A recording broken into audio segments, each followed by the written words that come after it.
Hi, I'm Ray Patterson. I'm the director of the Strasser Mediation Clinic. Thank you so much for agreeing to do role plays for my students. And this little video is just to help you out with role plays, just so if you haven't done them before.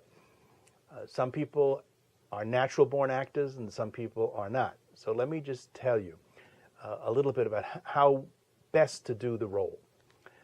I sent you the material, the actual general information and the confidential information for you to read beforehand. It's essential that you really look it over, because you will play your role best if you can kind of get into your character, if you can understand your character's fears and needs and wants and worries. So you really need to do some homework. You need to read it over and think, well, how would my character respond in such a situation?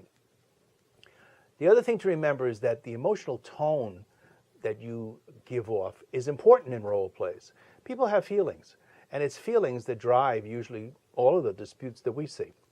So if you feel that your character would be have some particular emotion at a particular time in the mediation, please let it out. Feel free. I had students before who could cry on cue. I'm not expecting any of you to do that, but it certainly is very helpful, and it's a great thing for the mediators to have to experience. Now, feel free to, if you don't know the answer to certain questions that the mediators ask you, that you can make something up as long as it goes along with the rest of the role play. It's not out in left field. It's got to sort of mesh with the rest of what I've given you on role plays. And just get into it. Try to feel like the party that you're playing. If you're a husband or a wife in a dispute or a divorce, that is, who is really angry with each other, well, get into it. Show some fire. Just don't really be bland.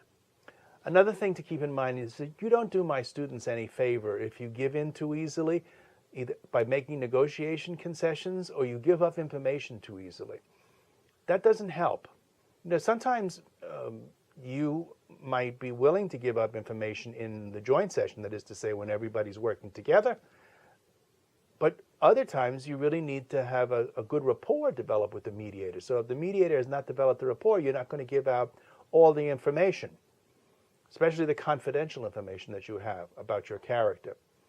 And sometimes also it's true that you won't give out that information unless you're in a private meeting, which is called a caucus. So think about what you're doing, prepare, just don't go in there blind. I would really hope, although I can't guarantee that you'll do this, I would really hope that you would be able to do the role play without referring to the actual documents with the information about the role play. In other words, that you've internalized the character enough that you can play that character. That would really be fantastic. Once again, I want to thank you for helping out my students, and I hope you have a good time doing this.